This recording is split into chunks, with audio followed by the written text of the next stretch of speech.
الحمد لله نحمده ونستعينه ونستغفره ونؤمن به ونتوكل عليه ونعوذ بالله من شرور أنفسنا ومن سيئات أعمالنا من يهده الله فلا مضل له ومن يضلل فلا هادي له ونشهد أن لا إله إلا الله وحده لا شريك له ونشهد أن سيدنا وحبيبنا وشفيعنا وسندنا ورحمتنا ومولانا محمدا عبده ورسوله سيد الأنبياء والمرسلين وخاتم النبيين وعلى آله وأصحابه وأزواجه أمهات المؤمنين أما بعد فأعوذ بالله من الشيطان الرجيم بسم الله الرحمن الرحيم يا أيها الذين آمنوا إذا نودي للصلاة من يوم الجمعة فاسعوا إلى ذكر الله وذروا البيع ذلكم خير لكم إن كنتم تعلمون. الله تبارك وتعالى بعضی ورځې شپې او میاشتې د یو بل نه په فرق پیدا کړي.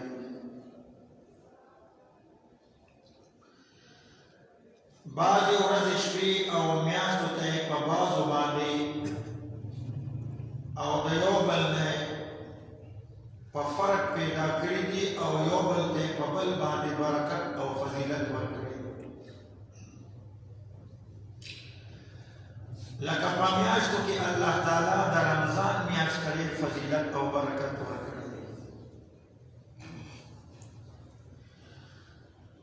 او په شپو کې الله تعالی لیلة القدر شپې ته فضیلت او برکت ورکړي او په ورځو کې الله تعالی د جمعې ورځې ته ډېر لوی برکت او فضیلت ورکړي.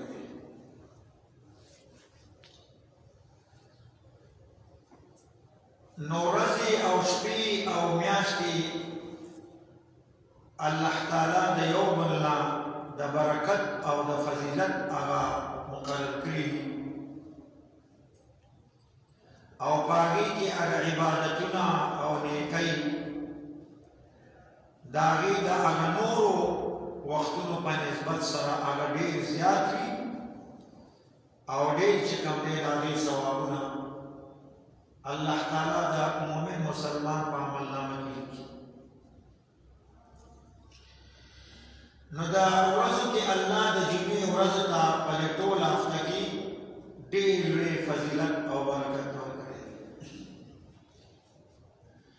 نبی علیه الصلاة والسلام د جمعې ورځې ته حج المساکین ویلی چې دا د جمعې دا ورځ چې دا د غریبانانو لپاره د حج ورځ ده.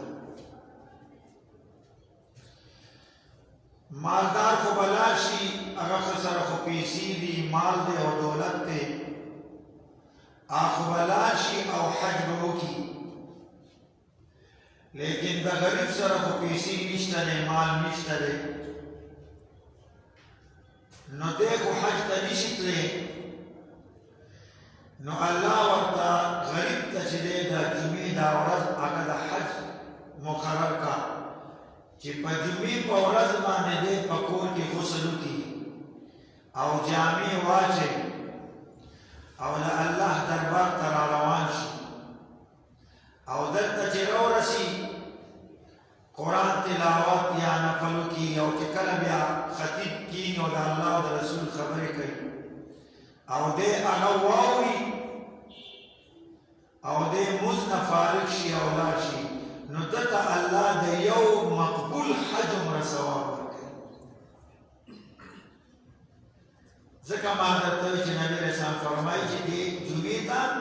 حج المساکین د غریبانانو د حج ورځ نو چې دې هر جمعه هم داسې کوي نو الله به ورته د هرې جمعې هم دغه شانتې د حج هم ثواب ورته ورکوي. اوس یو تاسو ذهن کې به وي چې یاره دا جمعې لمانځه ته خو مالداره به راځي یوازې غریبانان نه راځي. هغوی خو چې دی هم جمعې لمانځه ته راشي او د جمعې لمونځ کوي عبادتو کې ولاړ شي نو هغوی ته هم د دې حج عمره ثواب میلامیږي چې دی لیکن که غریب ته د جمعه لمونځ کولو په وجه باندې د حج ثواب میلامیږي خو هغه د دې غریب د وجې نه میلامیږي چې غریب ته الله د جمعې دا ورځ هغه چې دی د حج ګرځولې ده نو د جمعې د غریب په وجه باندې چې کوم دی هغه د هغه مالدارو د حج ثواب وشي نو ستاسو وایي چې غریب اوس خو مالداره خو به دا چې یو کال به حج کي بل کال به حج کي بل به چې هغه کال خو نه شي لیکن غریب دپاره الله تبارک وتعالی داسې یو سلسله جوړه کړه چې دی هره جمعه ښه مزېدار ځان صفا کړي او دی راشي مانځه ته او لمونځ وکړي او عبادت وکړي هره جمعه چې دی داسې کوي الله به ورته د یو حج مقبول حج عمره چې ثواب ورکړي. رب العالمین دومره مهربان ذات دی نو په ټولو ورځو کې رب العالمین د جمعې دا ورځ ډېره مبارکه او فضیلت والا ګرځولې ده. صحابه کرامو د نبي علیه الصلاة والسلام نه تپوس وکړو چې ای د الله رسوله د یهودو لپاره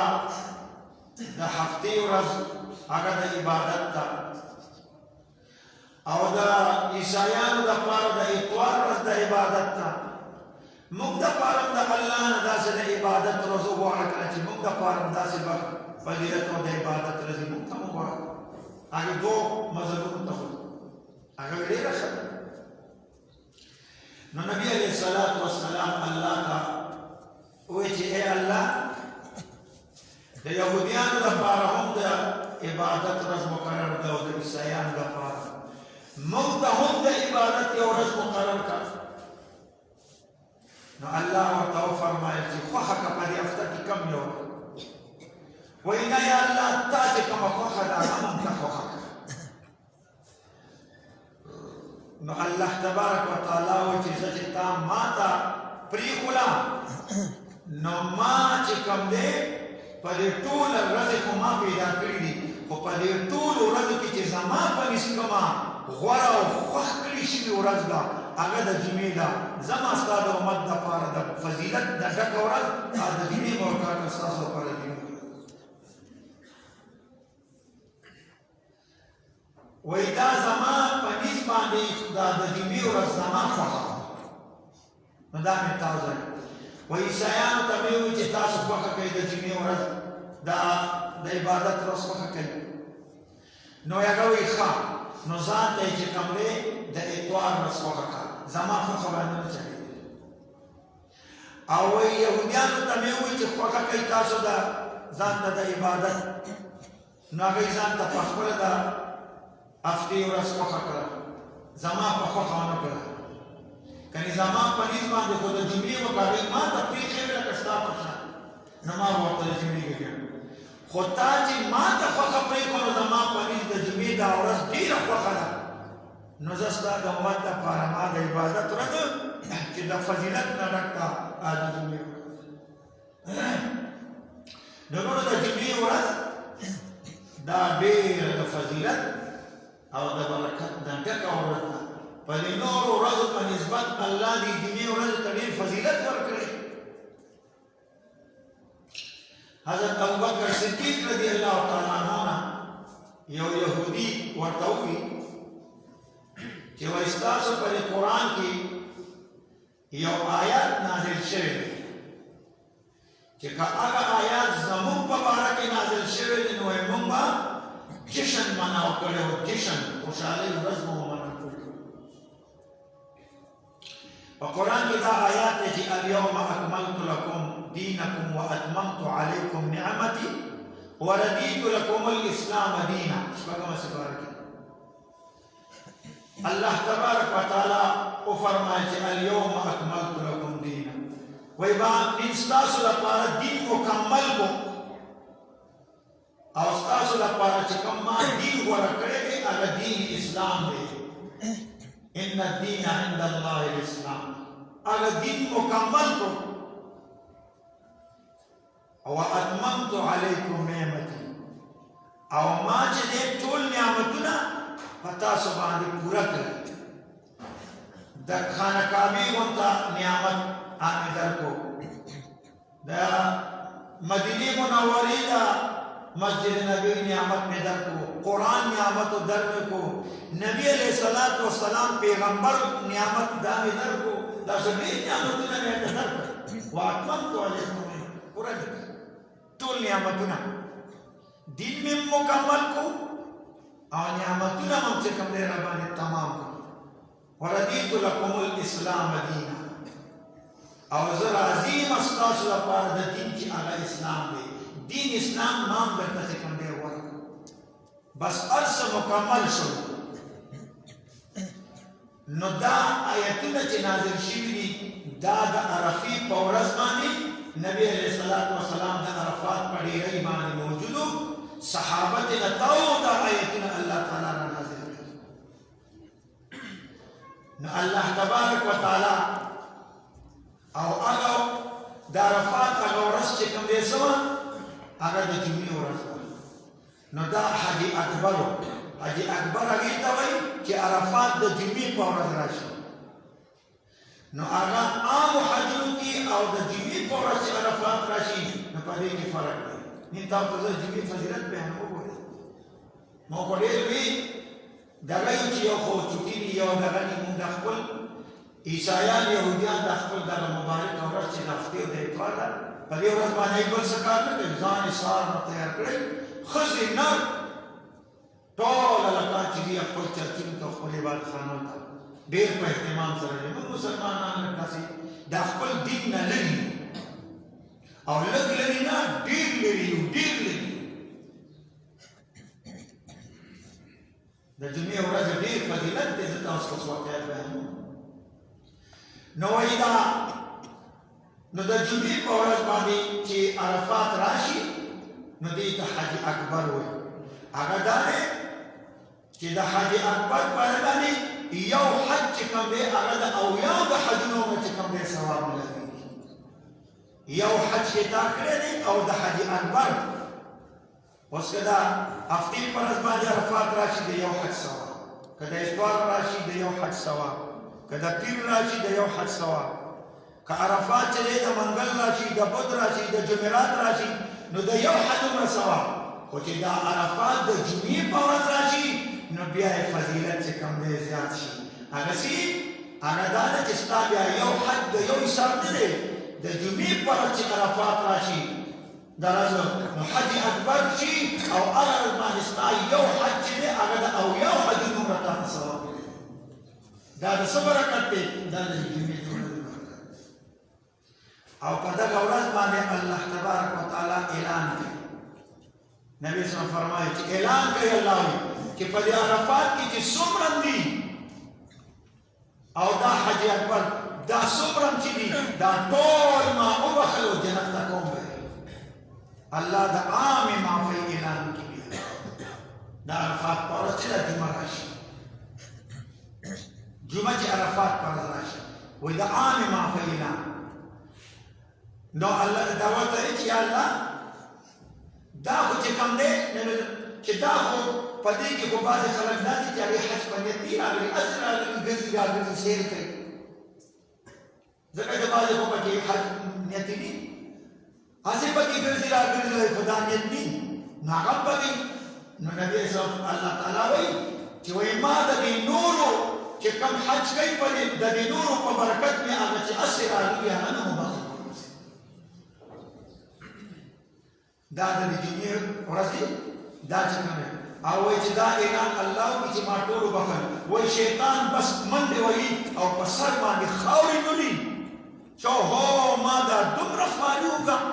कि मादे गुमराह करियो او د عرفات نه لاندې او بیا په دغه ورځ باندې د جمعې او الله د دوی د عام معافۍ اعلان وکړو بل دا خو ذکر شو وایي هغه د ډېرې غوسې نه په سر خم دي چې بس دی خو الله ومنل زما خو فارغ دا د جمعې ورځې برکت دی نو هغه ابوبکر صدیق ته چې یهودي وویل چې دا آیات کوئی دا مونږ ته نازل شوی دی نو یې موږ به جشن راوړو نو ابوبکر صدیق ورته وایي چې او کمکلا وایي دا خو به تاسو د دې آیات نه نازلېدو نه پس به جشن مناولو وایي دا آیات الله موږ ته د دوو جشنونو د دوو خوشحالو په ورځ باندې الله نازل کړی دی چې یو د حج ورځ د جمعې ورځ او د عرفات ډېرۍ حج او جمعه دا دواړه چې کومې د خوشحالۍ ورځ وایي تاسو به د دې د نزول نه پس خوشحالي مناوله وایي موږ دپاره الله د دې دوو خوشحالو ورځو کې الله دا نازل کړی دی چې یو د حج یو د جمعې رب العالمین چې کوم دی د جمعې ورځې ته چې کوم دی په دې ورځو کې ډېرې لوی فضیلت ورکړی دی حدیث پاک کې نبی علیه الصلاة والسلام فرمایي چې صحابو ته به یې ویل چې په ما باندې د جمعې په ورځ ډېر ډېر درود وایي ستاسو دا درود ما ته رارسېږي ځکه چې بخاري شریف حدیث دی ان الملائکة سیاحون فی الارض ملائکې ټول دنیا کې چکرې وایي نو چې څوک هم په نبي علیه الصلاة والسلام درود وایي نو باقاعده هغه ځي او نبي علیه الصلاة والسلام ته روضې ته او قبر ته او ورته وایي چې فلانکې د فلانکي زوی د فلانکي کلي په تا باندې دومره درود وایي د درود ځان ته چې کوم دی ورکړه دومره ویلې دی رباندې عام ورځو کې نو وایي عام ورځو کې خو فرشتې رسوي او د جمعې په ورځ چې کوم امتي په نبي علیه الصلاة والسلام درود وایي نو هغه ډایرکټ نبی علیه الصلاة والسلام په خپلې اوري په نورو ورځو کې یو درود چې کوم دی په یو اویا حسابېږي او د جمعې په ورځ باندې ستا یو درود یو په یو په سل او یو په څومره باندې چې کوم دی د نورو ورځو په نسبت درود ثواب او د جمعې په ورځ باندې د درود هغه د نورو ورځو په نسبت باندې زیات دی دا د جمعې د ورځې باندې نو د جمعې ورځ ډېره مبارکه او الله ورته ډېر فضیلت ورکړی او الله ما ورته وایي چې الله په خوښه باندې موږ ته د جمعې دا ورځ ګرځولې چې دا الله په دې ورځو کې خوښه او دا ورځې دا الله نه پیدا کړي چې الله د جمعې دا ورځ خوښه کړي او موږ ته چې کوم دی راکړي دغه شانتې د جمعې په ورځ باندې یا د جمعې په شپه باندې چې یو سړی مړ شي د باندې د قبر عذاب نشته د جمعې په شپه یا د جمعې په ورځ چې دی وفات شي په ده باندې بلکل تر قیامته د قبر عذاب پرې نشته دی همدا شانتې د قبر عذابونه ورونو ډېر سخت عذاب دی نبي علیه الصلاة والسلام په خپله بیان کړی دی چې د قبر مختلف عذابونه دي یو عذاب خو یې دا ده چې کله مړی په قبر کې کېښوی شي نو فرشتې ورته په داسې حالت کې راځي چې سړی حیران شي تک تور رنګ او تکې شنې سترګې او په غوږونو کڼې او په سترګو ړندې دا ولې په سترګو ولې ړندې او په غوږونو ولې کڼې ځکه چې کله دی هغه مړي ته سزا ورکوي او دی هغه چغې وباسي نو نه یې به یې ویني او نه به یې اوري ځکه یو سړی چې یو شی وویني نو هغه کې رحم راشي یا یو سړی چې خبرې خطرناکه واوري نو هغه کې رحم راشي هغه کې چې هغه یې ګوري نه او اوري نه نو بس څه به رحم راشي نو درس چې کوم دی هغه وشي یو خو یې دا عذاب شي نبي صلی الله علیه وسلم دویم دا دی چې وایي دا پختۍ وایي د دې بلې پختۍ په منځ کې داسې بلکل ننوځي نو نبي علیه الصلاة والسلام چې صحابو ته بیان کړو وایي دا خپلې ګوتې مبارکې داسې دنکه چې داسې به ننوځي دا پختۍ دا ځمکه وي داسې دا بادچا کېږي داسې چې کوم دی راکړي نو چې دا ته اوس په دې وخت کې داسې دې ونیسي او د یو پختۍ داسې زور ته کې کولمې به درنوځي کني کني اواز به سړي نه وځي څومره سړي ته پخلی او هغه در باندې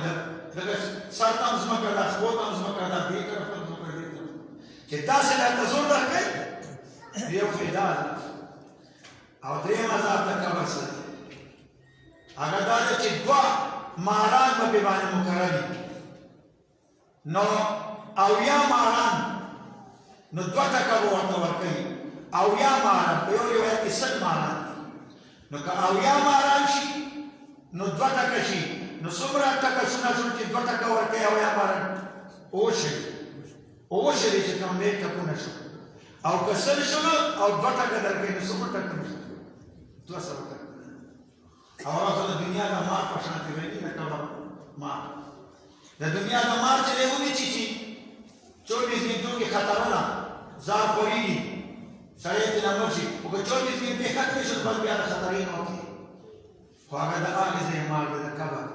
حدیث پاک کې دا راغلي که د قبر هغه د آخرت هغه مار د هغې یو ساس کې د زهر دنیا ته راووتلو د هر څه شنه به اوچ شي بلکل څوکړه به شي نو هغه به ورته چې کوم دی 2 ټکه ورکوي که اویا دي ماران دي هم 2 ټکه او که 200 وایي دا څومره سخت عذاب دی لیکن چې که یو سړی د جمعې په شپه یا د جمعې په ورځ باندې وفات شو نو د باندې د قبر عذاب نشته دا د څه دا د جمعې د ورځې او د جمعې د شپې برکت دی دا د جمعې نو دا کوم وخت کې دا وخت وي وخت دا چې د زیارت په ورځ د غروبي شمس نه پس چې نور د زیارت په ورځ باندې ډوب شي بدل ته د جمعې شپه شروع شو د جمعې په ورځ باندې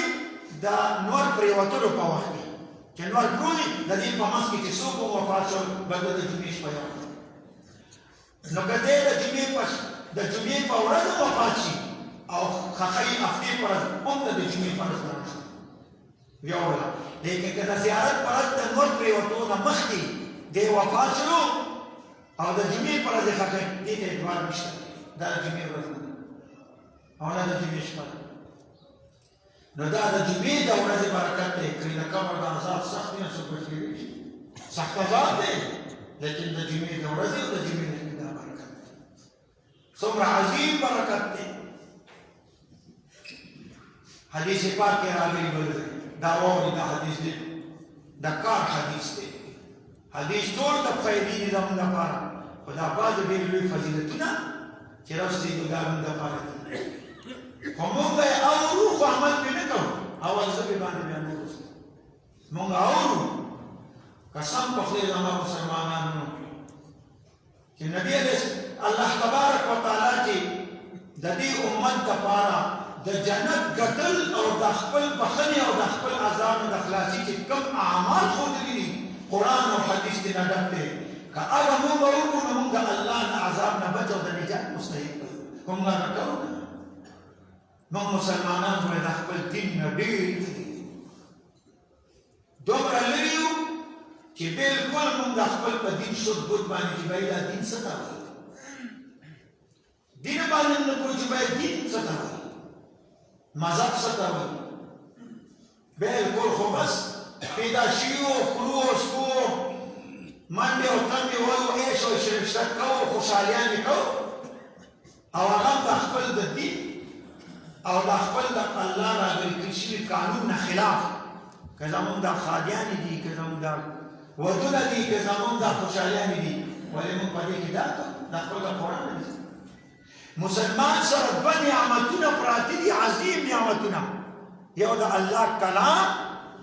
یو حدیث د جناب محمد رسول الله صلی الله علیه وسلم د دې نه ګټ نعمتونه بل شته دا طاقت دی د مسلمان لپاره دا د بخښنې د قبر د عذاب نه د بچ کېدو ذریعه ده دا د ورځ د محشر د نجات د عذاب د جهنم نه یو سبب هم دی دا نعمت چې موږ کې پروت دی دې باندې ګورې موږ ډېر لوی د الله د عذاب نه خلاصېږو او د ګمراهۍ نه بچ کېږو نبي علیه السلام چې وفات کېدو څه یو ترکت فیکم امرین وایي زه خو ځم د دنیا نه خو دوه څیزونه تاسو ته پرېږدم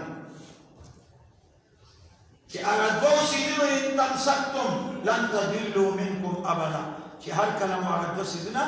ونیول یعنې په هغې مطابق مو ژوند تېرو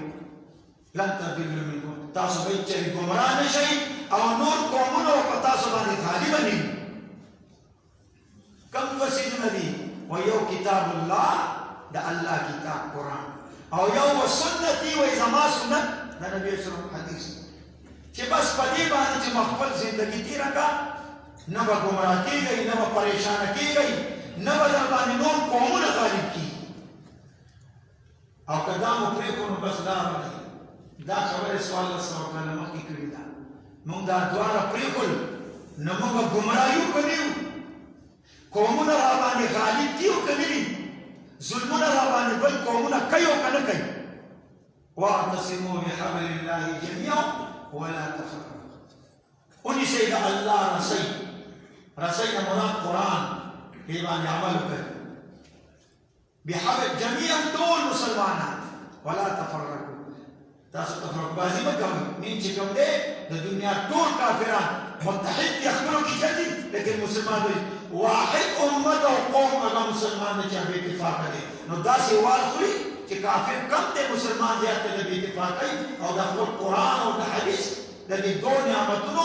پرېښي دي دا خپل خواهش مطابق ژوند تېروي دا خپل خواهش مطابق لګیا دي نو داسې وال خورو چې بلکل دا ولې رب العالمین خو موږ دپاره یو عظیم نعمتونه مسلمان به وي دا خپل د دین سپکوالي نه کوي مسلمان به وي او د پیغمبر د وارث بېعزتي به کوي علما څوک دي العلماء ورثة الانبیاء علما خو د پیغمبر وارث دي هغه د پیغمبر نبوت ختم دی بل نبی نه راځي بل رسول خو کار د نبوت خو باقي دی چې هغه د دین خورول دي د علم خورول دي جهالت درکول دي الله سره معرفت پیدا کول دي د الله اوامر او نواهی پیغمبر علما کوي لیکن په دې معاشره کې او په دې کې مسلمانانو د وجې نه د خپل مشر او د علما هغه چې کوم دی بېعزتیان کېږي تاسو وګورئ ټول د لاس ګوتې خو یو شان دي ټول او العلماء ورثة الانبیاء دا الله ویلي دي نبي صاحب دا چې علما د اسلام یې تاسو وګورئ چې کوم د اصلاح کوي چې زه تا ته چې باید دا زنا نه مکوه په دې کې عذاب دی اوس ستا خیر خواهی غلا مه کوه الله عذاب دی خو ستا خیر خواهی دا ګناه مه کوه عذاب دی خو ستا خیر خواهی هلکه دا مه کوه ګوره په دې الله خفه کېږي عذاب دی خو ستا خیر خواهی او ته زموږ بېعزتي کېږي تاسو وګورئ تر دې پورې خري ته افسوس ورشي چې موږ خو شپه ورځ ناست یو چې خدای دا امت اصلاح به څنګه وشي دی به الله طرف ته څنګه راشي دی به د نبي علیه السلام سره څنګه تعلق پیدا شي دی به د عذاب نه څنګه بچ شي او هغه خلک ټول خلک نه بعض خلک د سپي او د خنزیر نه سر کټ کړي په فوټو کې او د عالم او د ملا او د شیخ الحدیث سر ورسره ولګوي او زندګي یې چلوي دا سپی او دا خنزیر تاسو وګورئ په دې موبایلونو کې عالم ملا شیخ الحدیث او مفتی او د عالم هلته دغه د خنزیر نه سر کټ کړي او د عالم او ملا ورته ولګوي پټ کې هلګوي دی به وایي چې یا الله ما وبخي یا الله ما پیدا وکړه دی به هم قبر ته ځي چې د پیغمبر وارث د چا دا عرض کې دا محترم نظام چې دوه څیزونه د مسلمان دپاره عظیم چې هغه کتاب الله د الله کلام او د نبي صلی الله حدیث دا موږ مسلمانان د دې نه لري بلکل موږ دې دا وینا چې چا ته خبر وکړي ویل دې د زړې زمانې خبرې کوي وایي خلک سپوږمۍ ته وخت وایي ملا صاحب همدغه کوي چې جنت ته ورځه نظر ورته چې الله به خبر شي چې تعلق جبې ته ورشي تعلق جوان دا الله به خبر چې تعلق جبې ته ورشي خلک سړی چې مري نو دا خپل سار وکړي او دا جبه لاندې ته ځي نو دا خو نظام ده د امت بیا ورته پته ولګي چې بیا قبر ته راشي او بزرګ د بل بزرګ په قبر تېرېدو او ورته یې سوال دی وایي بله نه څه ده حالونه تاسو کې چې دې ځای ته راشي نو بیا به څه پته ولګي دا څه دا همدغه ده دا به موږ څه کوو موږ بالکل په غفلت کې پراته یو بالکل داسې یو چې ناخذ الله ډېره مهرباني چې موږ د هر نعمت نه مالامال کړي یو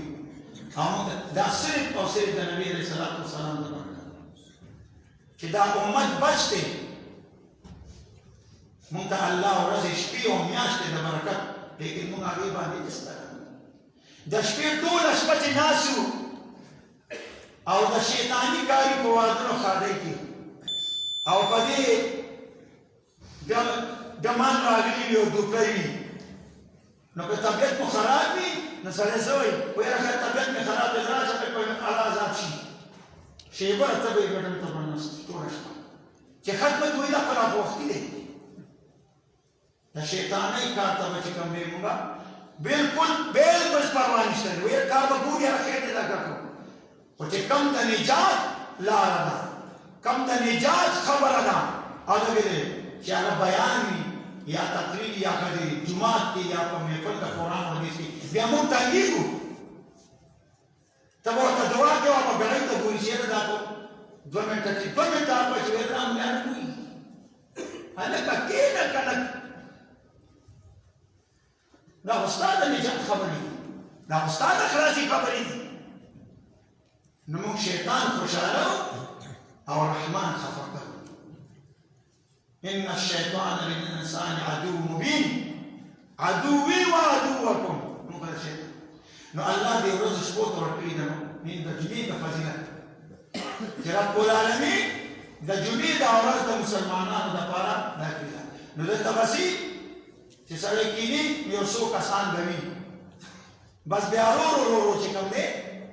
داسې چې بیا اخري وخت کې راشي بعضې کسان به داسې ګوري چېرې ده بچې خطبې ته ودرېږي نو دا خو د حج المساکین دی تا ته خو د حج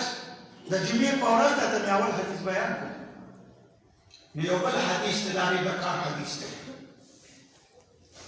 حدیث ټول د کار یې فایدې خو دې ته د جمعې ورځې سره متعلق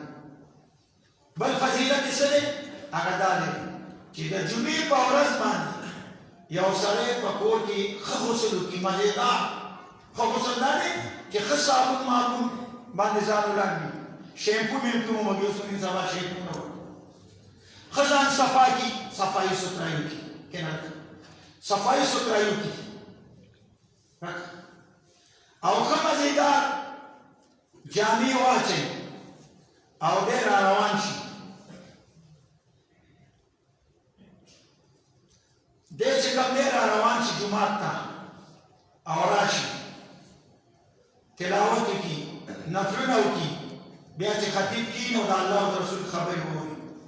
او مونځ وکړي دې حدیث ته فکر کوي دا حدیث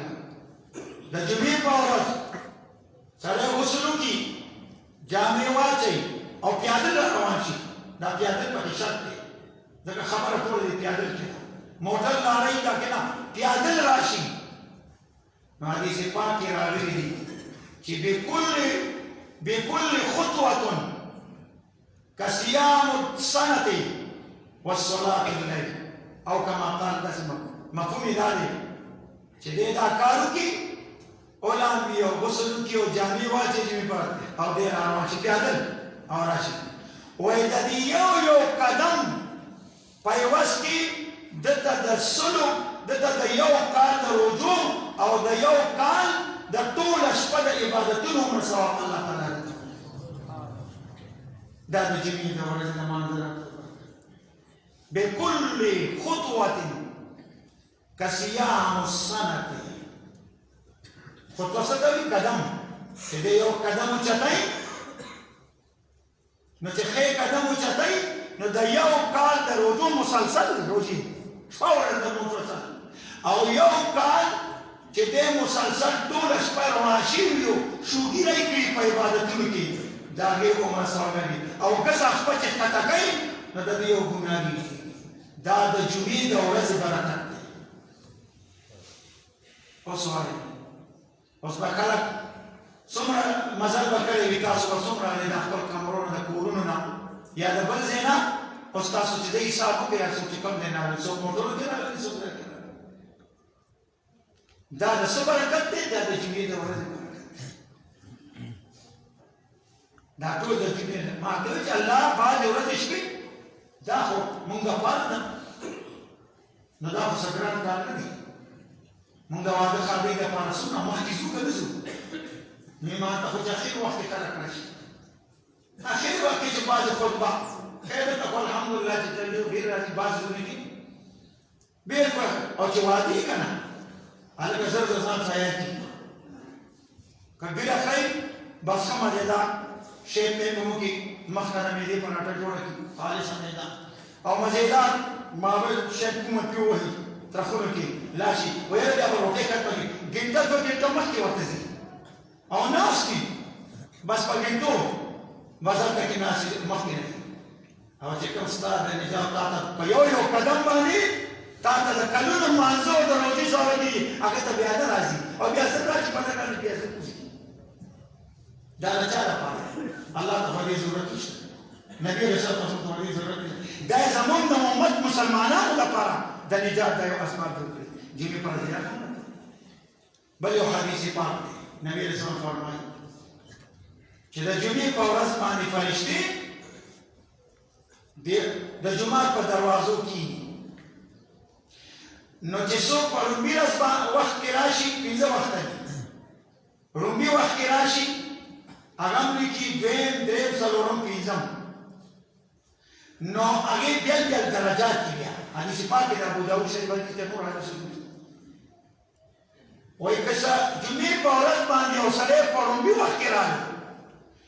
نو وایي دا داسې شو لکه ده چې د الله په لار کې اوښ ذبح کوو چې د اوښ ذبح کولو څومره د الله په لار کې ثواب دی نو دومره د جمعې په ورځ لومبي وخت کې د راتلو نه ثواب دی او چې څوک په درېیم وخت کې رالو نو دا داسې شو لکه چې ده د الله په لار کې غوا مې غالانه کړه د هغې عمره ثواب که څوک په درېیم وخت کې رالو نو داسې شو لکه ده چې ګډ او چیرې اعلان کړو څومره رسو کېږي ثوابونه دومره او چې کله دی په څلورم وخت کې راغلو جمعې لمانځه ته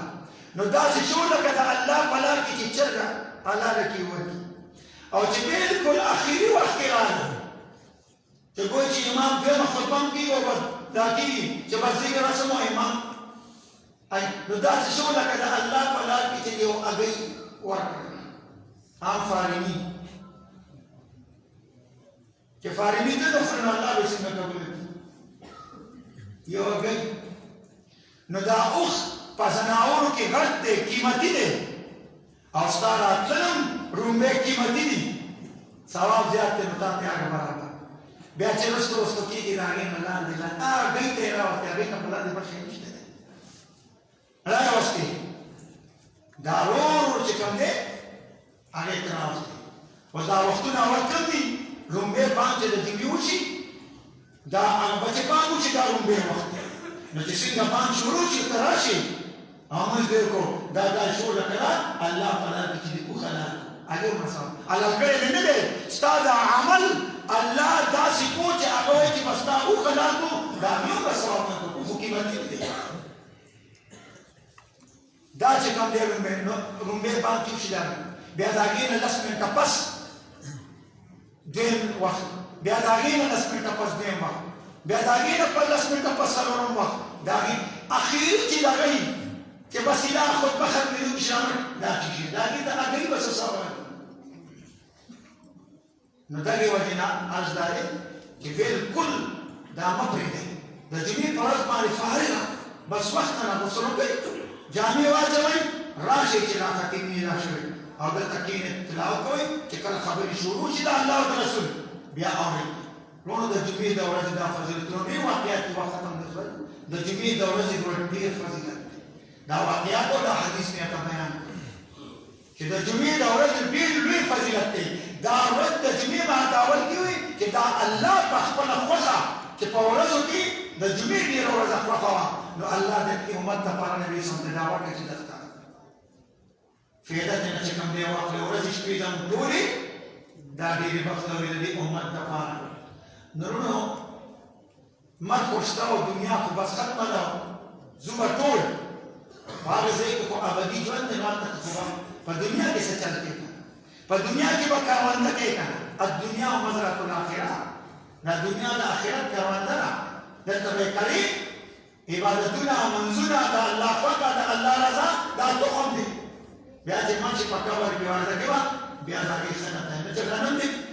زمیندار چې غنم وکړي غنم به جوار وکړي جوار به کېږي دا نه چې جوار وکړي ګنې وکړي جوار به راکړي جوار وکړي چې غنم به راکړي نه چې څه دې کړي هغه کوي که ښه عبادتونه دې کړي نیکي دې کړي الله نه یره د دې تقوا او پرهیزګاري وي دا ښه تخم دی مرګ نه پس بیا ته کې ورځي او که نه عیش شطر د دنیا دا کیسې به کړي وي دغې وجې چې کوم دی دا ورځ اوسپونه فایده واخلئ او دا قیمتي شپې دي او بیا دا دې وخت کې الله ورې رضا کېږي او چې کله وفات شي بیا الله نه رضا کېږي یو باچا روان به داسې دوړی کوله تلو په لاره تېرېدو یو سړی په هدیره کې ناست و باچا ورته وایي څه کوې وایي وایي د الله د دې خلقو جوړه کومه دا بازار کې چې کوم خلک ګرځي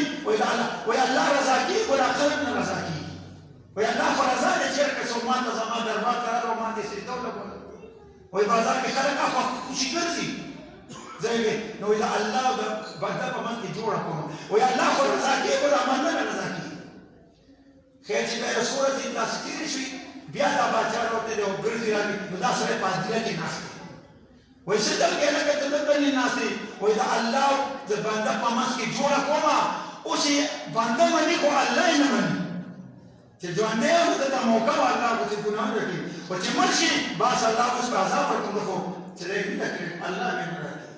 نو دا مرګ نه مخکې چې الله رضا کېږي نو موږ ته رضا پکار ده ولاړې او که بیا نه د خاورو لاندې شو بیا به څه کېږي دعا وکړئ چې الله تبارک